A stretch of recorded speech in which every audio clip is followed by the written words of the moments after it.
início, o terceiro mandato do presidente Lula tem sido criticado interna e externamente por deficiências nas áreas da comunicação. Essa é uma campanha em que a gente não tem que ofender ninguém. Um dos sintomas disso é que o governo tem dificuldade em reverter em popularidade resultados positivos, como a estabilidade do cenário econômico, a queda do desemprego e o crescimento do PIB. Recentemente, uma pesquisa da Genial Quest identificou, por exemplo, que embora 75% dos entrevistados aprovem a isenção do imposto de renda para quem ganha até R$5.000, mais da metade nem sabia da medida. De ao terminar o meu mandato, a gente ter isenção até R$5.000.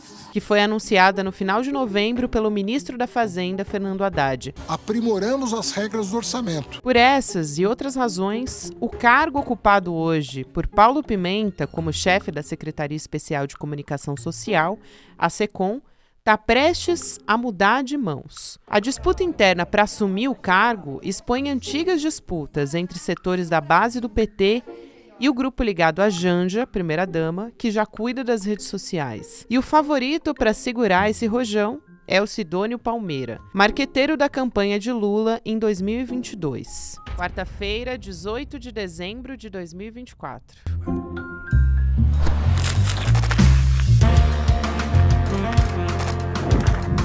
Gabriela Varela, esse é o podcast do Análise, aqui mais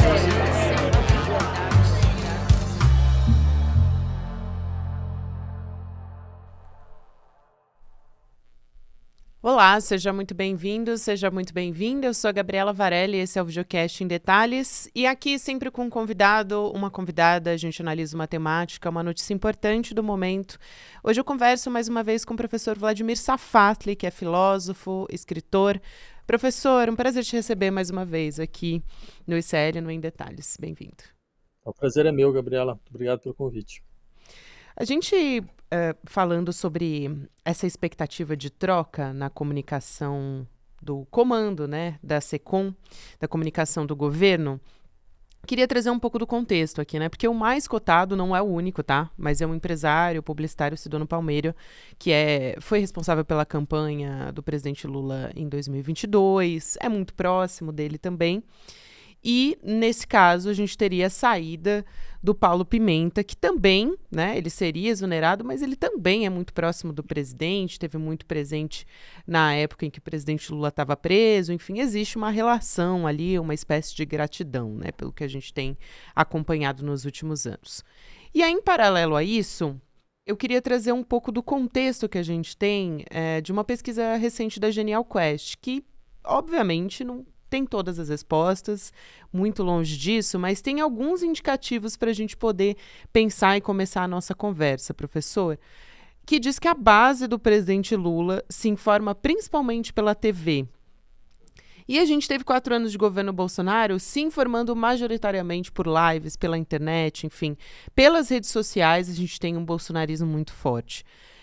Eu te pergunto, quais são os gargalos principais que a comunicação do governo Lula precisa resolver, precisa pensar nesse momento? Tá. Bem, primeiro eu queria agradecer o convite que me foi feito para participar aqui desse debate. Acho um debate muito importante. Eu insistiria o seguinte, acho que o principal gargalo que a gente encontra dentro do problema, da relação do governo com a sociedade, porque acho que esse é o problema que a gente chama normalmente de problema de comunicação, é que um governo como esse, ele deveria ter um tipo de prática, que é uma prática de transparência das suas ações. Uma política de transparência, uma política de acesso fácil às informações. E mais, quer dizer, não só uma política dirigida, como se você tivesse uma espécie de gestor de comunicação do governo, que procura dirigir aquilo que o governo quer que seja explicitado, que quer que ele não seja explicitado. Mas um tipo de dispositivo que permitisse à sociedade, sabe, ter acesso às informações do governo e saber como ter acesso às informações do governo. Eu insistiria um pouco nesse ponto. Acho que um governo que se quer um governo de esquerda, ele precisa pensar a comunicação de outra forma. Ele não pode pensar a comunicação como um gerente de marketing pensa a comunicação de uma empresa. Ele precisa pensar a comunicação como quais são os dispositivos de acesso que a sociedade tem ao Estado, às decisões do Estado, às deliberações do Estado e às razões do Estado, né? Eu acho que isso falta, ou seja, é uma questão de reflexão, de pensamento estratégico mais amplo. porque senão vai ficar um pouco a impressão de que, bem, na verdade a comunicação foi mal gerenciada, a gente não soube usar os impactos, as lógicas de impacto necessárias e coisas dessa natureza, como se fosse uma questão de se adaptar ao processo, ao projeto de comunicação que já existe no interior da relação entre governo e sociedade. E não, na verdade, transformar também essa dimensão, que seria um elemento importante, uma sinalização importante, eu diria, do governo. Muito bem, eu acho que vale a pena a gente trazer alguns aspectos aqui também, né? Tem um problema novo nessa história, professor, que é a comunicação desde que o presidente Lula está internado, né? Porque ele teve um sangramento na cabeça, fez um procedimento médico no Hospital Sírio-Libanês.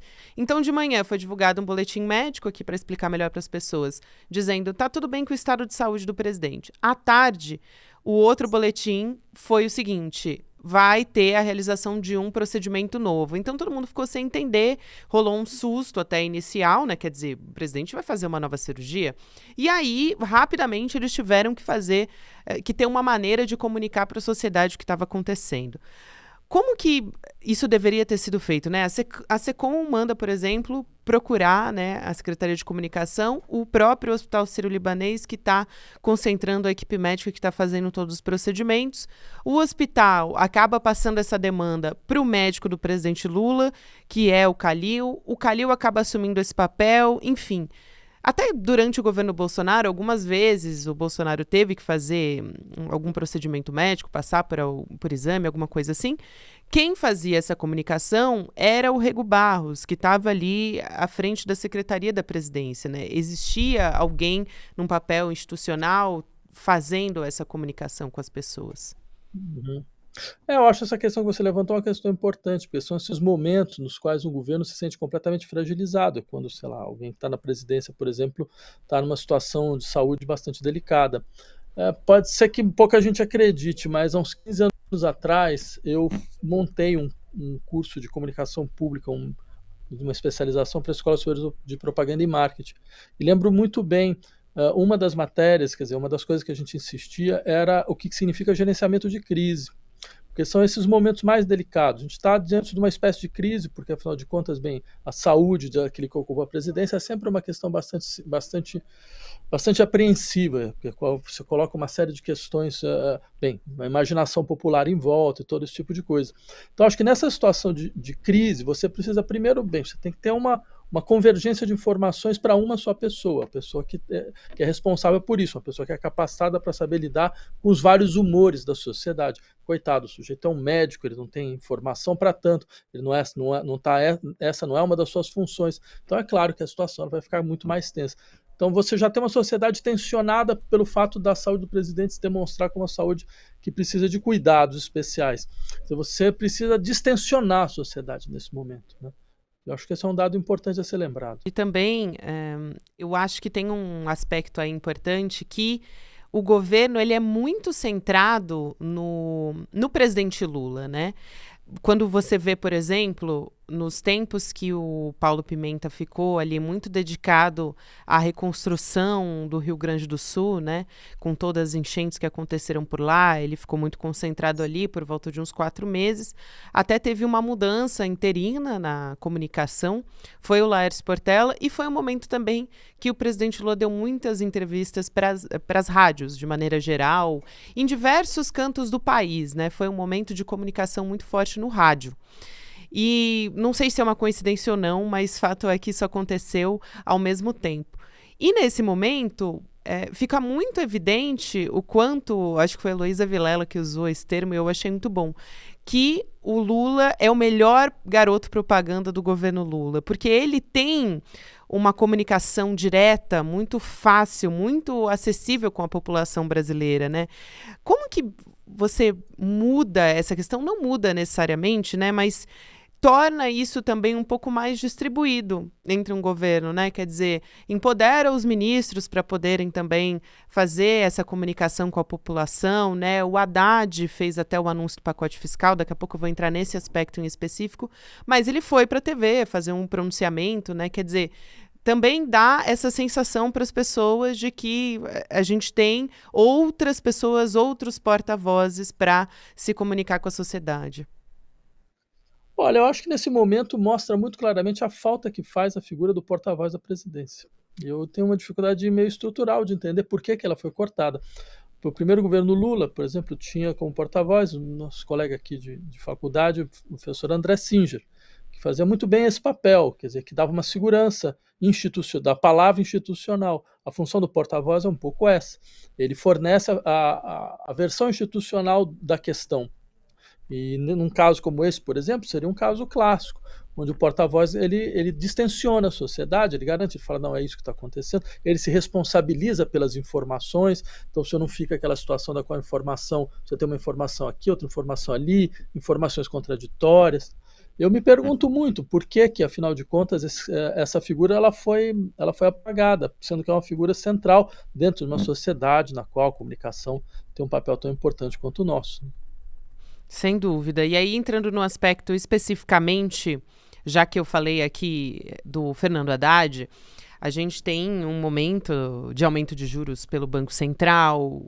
Quando o pacote fiscal do Fernando Haddad foi anunciado, também o dólar disparou, enfim, tudo isso aconteceu e acabou inundando até, né, professor, a equipe do Ministério da Fazenda, porque a repercussão acabou sendo sobre os cortes, assim, muito fortemente, e o governo tendo que responder a essas críticas negativas, mesmo que o primeiro anúncio tenha sido feito em TV aberta pelo Fernando Haddad, trazendo alguns aspectos importantes ali. Por exemplo, a GenialQuest, pesquisa que eu já citei aqui, indica que a maioria dos brasileiros sequer ficou sabendo da proposta do governo Lula a respeito da proposta de isenção do imposto de renda para quem ganha até R$ 5.000 por mês. Então, a gente tem, quando essas pessoas estavam respondendo ali a pesquisa, 56% dizendo que ficou sabendo só agora.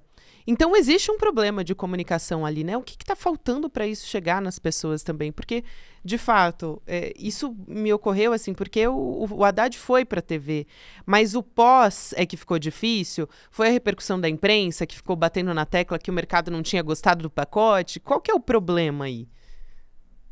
Olha, você escalar um ministro para fazer uma declaração na televisão, uma só declaração, não garante efetivamente, como você está vendo muito bem, Arthur, que as ideias fundamentais que você está querendo mostrar, elas vão conseguir circular de maneira adequada. Eu acho que o problema maior talvez nem seja um problema de comunicação, tem um problema de mobilização. Vamos pegar só esse exemplo que você trouxe. Esse exemplo importante, né, da isenção do imposto de renda para pessoas que ganham até R$ 5.000. Certo? Uma pauta bastante, eu diria, consistente, interessante, não deve ser motivo algum de crítica no que ela efetivamente significa. Veja, um elemento como esse ele tem que ser objeto de uma mobilização, no sentido, até porque a pauta não está garantida, porque o Congresso vai ter que aprovar, certo? Essa aprovação não vai ser uma coisa simples. Então, se espera que quando o ministro da Economia faz uma colocação dessa natureza, isso é uma sinalização. Você sinaliza às suas bases que agora você vai tentar organizar a discussão e o debate a partir dessa questão. Então, você vai falar com os sindicatos, você vai falar com as associações de economistas, você vai falar com as associações, as instituições organizadas da sociedade, para que elas possam bancar esse projeto, e pressionar também, porque vai ter que ter uma pressão, como eu insisti, no Congresso para que isso se torne efetivamente uma lei. E o Congresso já deu sinalizações que não vai aprovar. Então, acho que aí mostra um problema, mais uma vez, que não é um problema de comunicação. Não vai ser o ministro indo 2 vezes, 3 vezes na TV que vai dar algum tipo de resultado, ou o próprio presidente indo falando uma vez que vai dar algum tipo de resultado. Até porque você vai ter que efetivamente mobilizar, explicar, mostrar para setores da população a importância de um apoio, mais, dar uma sinalização de que você vai partir para a defesa, que você significa que você não está fazendo isso simplesmente para falar, olha, eu tentei fazer uma coisa boa, mas não deu certo porque o Congresso não aprovou. Porque se for isso, a decepção vai ser enorme. Se as pessoas perceberem que não está tendo mobilização efetiva alguma do governo no sentido de defender a proposta que ele apresentou, vai ser pior ainda. Então, acho que numa situação como é um pouco como a gente viu, sabe, na defesa da PEC que impedia o trabalho 6x1, né, o trabalho, certo? Que, quer dizer, você teve deputados que fizeram essa defesa, só que aí você sente a falta, certo, do apoio institucional. O que significa o apoio institucional? Não só os ministros darem entrevistas dizendo, olha, isso é muito importante, certo? Mas todos os ministros fazerem uma coisa nesse sentido. Mas você vê que o governo ele traz a pauta para si mesmo. Então ele chama os setores da sociedade que estão vinculados a ele para que ele defenda a pauta. Acho que isso vale também para essa questão. Então acho que tem uma questão de mobilização, que é uma coisa mais complicada aqui. Sem dúvida, até você citou, professor, a pauta da escala 6x1, me lembrou que gerou uma rusga que foi muito falada assim, nos bastidores, porque essa pauta foi apresentada pela Erika Hilton mais recentemente, mas já tinha um deputado do PT que já tinha apresentado antes. Então, ainda que publicamente o PT tenha vindo dizer, não, a gente apoia, essa é a nossa causa e tal, parece que ficou um certo mal-estar, sabe? A gente apresentou antes, e a Erika Hilton que está indo à frente. Enfim, o mérito da Erika Hilton por ter conseguido mobilizar, né, as pessoas. Não, mas esse eu acho que é um exemplo interessante, porque efetivamente, acho que o deputado do PT apresentou em 2019, se eu não me engano, uma proposta nesse sentido. E tinha no Senado também. Tinha no Senado também, acho que o Paulo Paim também apresentou. Isso. Mas aí eu insisto no que significa um problema de mobilização. Se um partido, como o PT, apresenta uma proposta como essa, por exemplo, um senador central do PT, o Paulo Paim é um senador, mesmo um dos formuladores do PT, né? Apresenta uma proposta como essa, você espera que o partido ele faça bloco para a proposta. Uhum. Ele coloca a proposta em debate com a sociedade, ele ocupa espaços na imprensa, ele ocupa espaços nos seus veículos, ele mobiliza os seus sindicatos, ele pressiona por todos os lados, porque afinal de contas essa pauta é uma pauta da mais extrema seriedade, diz respeito a quanto tempo você vai ficar trabalhando em casa, quanto tempo livre você tem, afinal de contas, o que vai significar as relações de trabalho. E o que acontece? Veja, o fato de que ninguém sabia já diz muita coisa. Não é uma má vontade de outros setores da esquerda. Significa que a pauta foi apresentada, ela caiu no esquecimento pelos próprios atores, dentro do próprio ciclo dos atores que apresentaram a pauta. Então tem um problema grave aí, que é, mais uma vez, é de outra ordem. Acho que é um problema de mobilização. Eu concordo plenamente. Acho que esse exemplo é fundamental e acho que o governo Lula tem um outro aspecto aí que é encontrar a sua própria forma de comunicação, né? Porque eu até citei aqui rapidamente que o governo Bolsonaro, o próprio Bolsonaro ia toda semana fazer live, isso funcionava muito bem com a base bolsonarista, e ele fazia as lives em casa também. Foi um momento de pandemia, que as pessoas essencialmente utilizavam muito as redes sociais, apesar de Brasil é imenso, né? Tem muita gente que se informa ainda pelo rádio. Então, o presidente Lula teve o período aí falando no rádio e se comunicando muito bem, falando de propostas, falando sobre feitos do governo. Mas tentou fazer a mesma coisa, né? Tentou fazer live com o Marcos Uchoa, que é um grande jornalista, com muita experiência, o Conversa com o Presidente, e não mobilizou tanto. Então, não necessariamente o que funcionou para o governo Bolsonaro vai funcionar para o governo Lula, né? E dá para entender por quê. Eu tenho até uma hipótese a esse respeito. Porque o Bolsonaro ele consegue ocupar muito bem o espaço anti-institucional. Desde o início, ele é um espaço no qual ele fala, não, eu sou contra a imprensa. E ele compra essa briga. Então, o que ele faz? Ele empurra os seus eleitores, certo, a procurar outros meios de comunicação. E nesse sentido, ele consegue consolidar um tipo de articulação que fica orgânica, porque não precisa de mediação. Ele elimina uma mediação. E esse é um fato importante. Certo? Você elimina a mediação da grande imprensa. Então, você consegue comunicar diretamente com seus eleitores. Bem, há um trabalho a ser feito nesse sentido. Só que o governo Lula ele não compra esse processo. Por quê? Porque a relação dele com a grande imprensa é uma relação ambígua. Não é uma relação de aceitação, claro, a gente sabe muito bem todo o histórico da grande imprensa em relação ao PT, ele denuncia algo nesse sentido, mas também não é um tipo de relação de confrontação aberta, certo? Mesmo confrontações do tipo que a gente viu no Partido Democrata norte-americano, em um dado momento, virou, acho que era o governo Obama, falou, não, a gente sabe que se a gente der uma entrevista para a Fox News, a gente vai dar uma entrevista para um partido de oposição. né? Ou seja, até eles chegaram a comprar um tipo de confrontação. Essa confrontação nunca teve presente de maneira orgânica.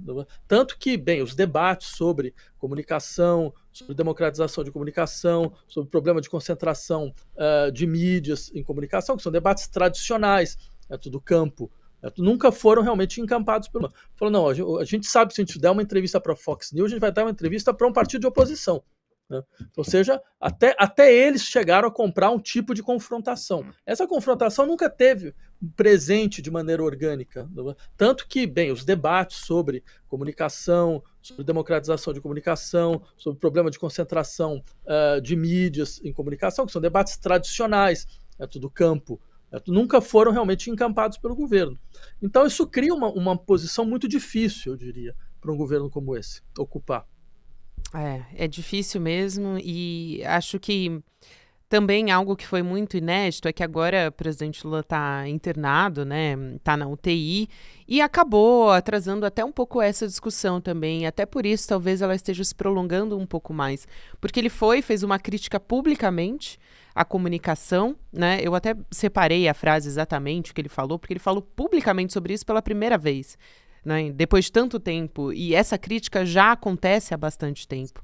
Ele disse: há um erro no governo na questão da comunicação e eu sou obrigado a fazer as correções necessárias para que a gente não reclame que não está se comunicando bem. Eu queria ouvir um pouco a sua avaliação sobre isso, porque ele está se posicionando pela primeira vez publicamente, está sinalizando, e o Lula ele nunca dá uma declaração que não tem ali alguma estratégia, alguma intenção. Logo depois dessa declaração começou a se falar, bom, o que deve acontecer é que o Paulo Pimenta vai ser exonerado, vai sair talvez até para uma outra função ali dentro do governo, não sei.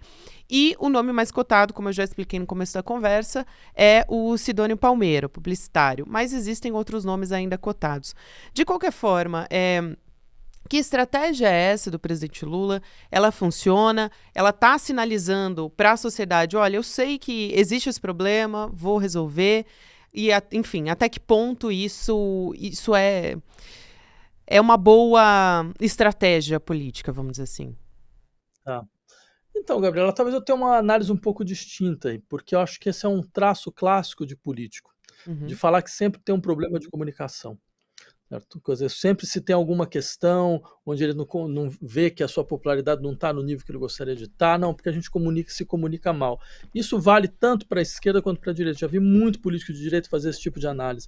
E sempre a ideia por trás é mais ou menos o seguinte: a gente tem coisas interessantes para mostrar, mas a gente não está sabendo mostrar. A gente fez grandes coisas, mas isso não está chegando à população.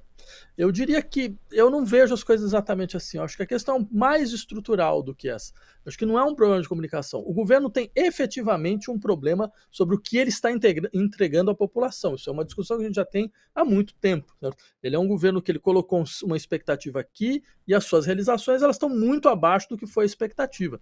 Então é muito natural, de uma certa forma, que você tenha essa desconfiança da população em relação ao governo. Por outro lado, mais uma vez, o governo faz ações que não fica muito claro para a população se essas ações elas devem ser levadas efetivamente a sério ou não, no sentido de que elas são para valer ou não. Se você fala, por exemplo, da escala 6x1, o governo deu duas sinalizações opostas. A primeira, ele foi falar para o ministro do Trabalho, falou que não, isso vai ser resultado de acordos entre trabalhadores e empregados, acordos pontuais, tal, porque isso já é uma colocação bastante estranha. Depois ele voltou atrás. Então já é uma proposição ambígua, porque mostra que, assim, que setores fundamentais do governo não estão completamente engajados na ideia. E quando ele compra a ideia, não tem a efetiva, sabe aquela coisa? Eu entro de vez dentro da proposta. Então eu vou colocar minha força em cima disso. Até porque é um governo de coalizão e você tem setores que são contrários, que estão dentro do próprio governo. Então isso trava o processo. Você percebe?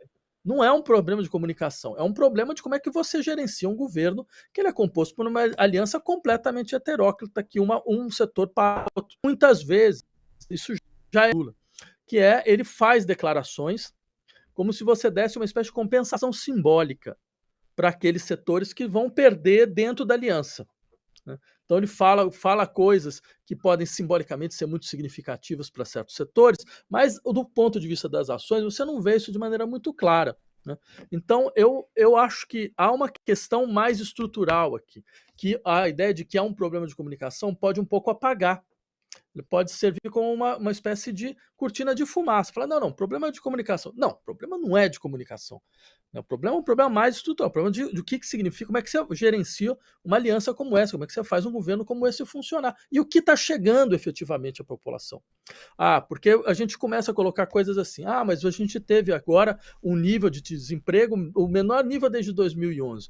Sim, é um número interessante. Agora veja que interessante, aconteceu a mesma coisa com o governo norte-americano. Conseguiu abaixar o nível de desemprego, a taxa de desemprego, e não conseguiu se eleger. Por quê? Porque se esquece de um dado, que o emprego hoje não é o mesmo emprego de 10 anos atrás. Estar empregado hoje não significa a mesma coisa que há 10 anos atrás. Ainda mais num país como o Brasil, onde teve reforma trabalhista no governo Temer, onde você teve uma degradação da qualidade do emprego nesses últimos 10 anos. Então você não vai ter o mesmo resultado, não vai ter o mesmo efeito, não vai ter o mesmo impacto, porque não tem mais o mesmo sentido. E é importante as pessoas levarem isso em conta para entender, afinal de contas, onde está a desconfiança da população dos setores da população em relação ao governo. Acho essa observação para a gente terminar, professor, muito, muito importante, porque é isso, a oposição está dentro do governo também, né? Isso é, assim, um ponto crucial que você traz. E só para reforçar também essa questão da popularidade do presidente Lula, e obviamente isso está sendo avaliado pelo governo, nas últimas semanas, né? A gente teve 3 pesquisas diferentes mostrando uma queda de popularidade: Quest, Atlas Intel e IPEC. Não, eu só diria uma coisa, que eu acho que, de fato, esse governo é um governo que ele dá muito para a oposição e ele recebe muito pouco. Acho que essa é uma questão que valeria a pena ser pensada. O que significa um governo onde você, como você colocou muito bem, você instaura uma oposição dentro do governo, e a função da oposição é travar todos os seus elementos mais progressistas no interior do governo. E em troca do quê? Em troca de uma instabilidade extremamente frágil. Esse é o que eu posso dizer. Uma instabilidade que até do ponto de vista institucional ela não é garantida. Porque, afinal de contas, a gente é um país que passou por uma tentativa de golpe de Estado, pura e simplesmente, nos últimos anos. Certo? E, por enquanto, sem nenhuma capacidade de fazer algum tipo de reação a isso. Ainda não houve uma reação institucional. Essas pessoas ainda estão soltas, elas ainda podem fazer o mesmo tipo de processo daqui a alguns anos, a gente está sob esse risco. Então, acho que tem um problema central que vai sendo colocado, que é o que significa efetivamente um governo de aliança dessa natureza. Perfeito, professor. Quero muito agradecer sua presença aqui. É sempre um prazer te ouvir, te receber. Professor Vladimir Safatli, filósofo, escritor. Sempre um prazer te receber aqui no Em Detalhes no ICL também. Obrigado, até a próxima. Eu que agradeço, Gabriela. Estou sempre à sua disposição. Obrigada, até mais. Mais. E nesse final de ano, se você está pensando em presentear alguém da sua família e amigos, eu posso te lembrar que na nossa lojinha, souicl.com.br, a gente tem produtos do ICL na nossa loja oficial. A gente tem boné, mochila, camiseta, como essa que você está vendo aí na tela, com a frase do Frei Beto. Eu não vou ver a colheita, mas faço questão de morrer semente, que é a frase do Frei Beto, que você está vendo aí na sua tela. Para quem não vê, eu estou lendo então para você. A gente tem muita coisa bacana na loja, de boa qualidade, bordões, por exemplo, do Chico Pinheiro. Você pode, presenteando nesse final de ano, ainda apoiar a nossa luta. Então, para conhecer, acessa lá a nossa loja, souicl.com.br. Para quem já é membro, importante isso, tá? Para quem já é membro de qualquer um dos nossos cursos, na plataforma de assinantes, no Investidor Mestre, Empreendedor Mestre, você tem 15% de desconto garantido em qualquer compra. Então, vale a pena. O Diacast em Detalhes vai ficando por aqui. Agora, você que me acompanha pelo YouTube, fica com Mercado e Investimentos. Na sequência tem o Rolê ICL. E às 6 horas da noite tem ICL Notícias, segunda edição. Eu vou estar aqui também te esperando. Para você que prefere ouvir pelas plataformas de áudio de segunda a sexta-feira, o programa está disponível, o episódio, todo dia, disponível em qualquer momento do seu dia. Obrigada e até amanhã.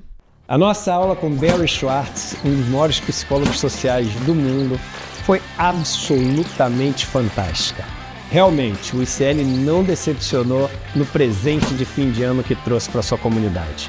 Uma oportunidade única para todo mundo aprender sobre um dos temas mais instigantes e importantes da nossa geração e com o maior nome do mundo, com o maior expert do mundo sobre o tema. Muita gente pediu para assistir novamente a aula, porque teve tantos insights que não queria deixar aquilo passar. E muita gente que não conseguiu assistir ficou sabendo da aula e está pedindo para assistir. Eu tenho uma boa notícia para vocês. A gente liberou, por um tempo bem pequeno, o replay para vocês assistirem. Não percam a chance de assistir, não. Inclusive, no final, a gente preparou um presente de fim de ano para quem quiser fazer parte da comunidade do ICL. E esse presente vai valer para vocês também. Um abraço e boa aula!